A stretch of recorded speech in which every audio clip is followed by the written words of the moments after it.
अस्सलाम वालेकुम।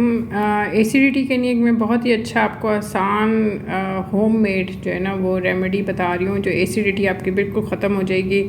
उसका ये सफ़ेद लोबिया आपको नज़र आ रहा है। ये सफ़ेद लोबिया मैंने भिगोया है इस वक्त थोड़ा सा बाउल में, और ये आप 4-5 घंटे के लिए सफ़ेद लोबिया को भिगो दें और उसको छोड़ दें। ये फ़र्स्ट स्टेप है जो कि आपने करना है एक बाउल में। और इसके अलावा काइन पेपर का मैं आपको बता दूँ कि ये मैंने कुछ पेपर्स ख़रीदी हैं, कुछ ये रेड हो गई हैं, ठीक है। इनको मैंने एक ट्रे में रखा है, कुछ रेड हो गई हैं और कुछ अभी ग्रीन कलर की हैं, सूख रही हैं। तो ये अभी थोड़ी सी जब ये रेड हो जाएंगी ना पूरी, ये थोड़ी सी ज़रा नरम हो गई है।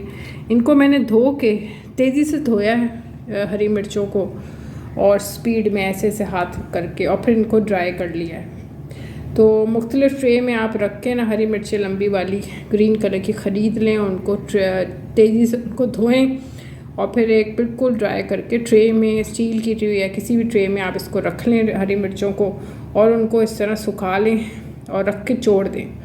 तो 1-1.5 हफ़्ते के बाद आप देखिएगा कि सारी ये रेड कलर की हो जाएंगी। रेड कलर की जब टर्न हो जाए फिर भी उनको छोड़ दें 1-1.5 हफ़्ते के लिए, और बिल्कुल फिर वो जब ड्राई हो जाए फिर उनका पाउडर निकाल के ना तो बॉटल में रख लें, उसको यूज़ करें आप। तो ये होती काइन पेपर। और ये तो काइन पेपर का मैंने बताया, लेकिन एसिडिटी का ये फ़र्स्ट स्टेप है जो आपने भिगो के रखना है उसमें, ठीक है। थैंक यू, अल्लाह हाफ़िज़।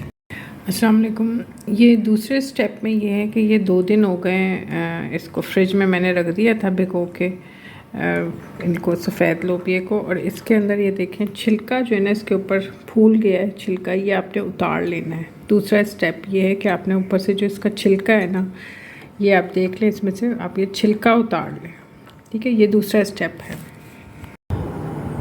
अब ये जो थर्ड स्टेप है वो ये है कि मैंने इसके ना छिलके सारे मैंने इसमें से निकाल लिए हैं, ये छिलके, ठीक है।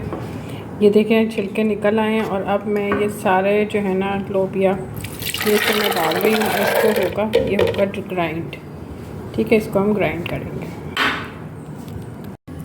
अब ये मैंने लोबिया जो है वो पूरा ग्राइंड कर लिया है, ठीक है। ये लोबिया जो है ये ग्राइंड हो गया है। अब इसको हम बॉईल करेंगे एक पैन में डाल के।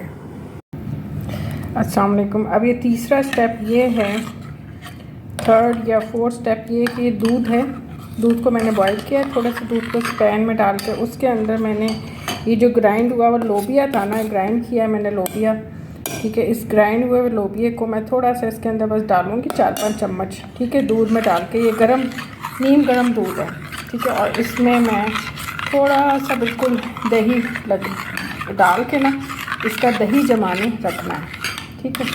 इसको बिल्कुल ऐसे आप कर लें अच्छी तरह। ये हो जाता है तो इसके अंदर मैं थोड़ा सा इसके अंदर मैं दही डालूँगी, और दही जो है वो फिर हम थोड़ा सा बिल्कुल ये दही मैंने लिया, और ये दही मैं इसके अंदर मिक्स कर रही हूँ, ठीक है।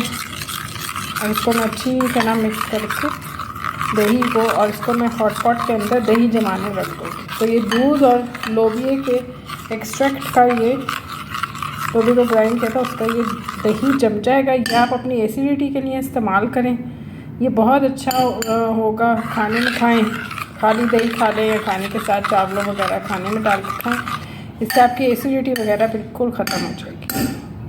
थैंक यू, अल्लाह हाफ़िज़।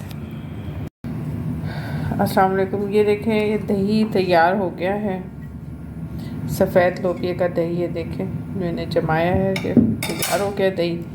बस आप अब ये इस्तेमाल करें नाश्ते में, दोपहर के खाने में, रात के खाने में। तो ये सारी आपकी एसिडिटी जो है ना वो ख़त्म हो जाएगी। मैदे का अल्सर और एसिडिटी उसके लिए बहुत अच्छा है। तो अगर आपको वीडियो अच्छी लगे तो इसको चैनल को मेरे सब्सक्राइब करें, अच्छा सा कमेंट दें। मुझे इजाज़त दीजिए, अल्लाह ने के बाद।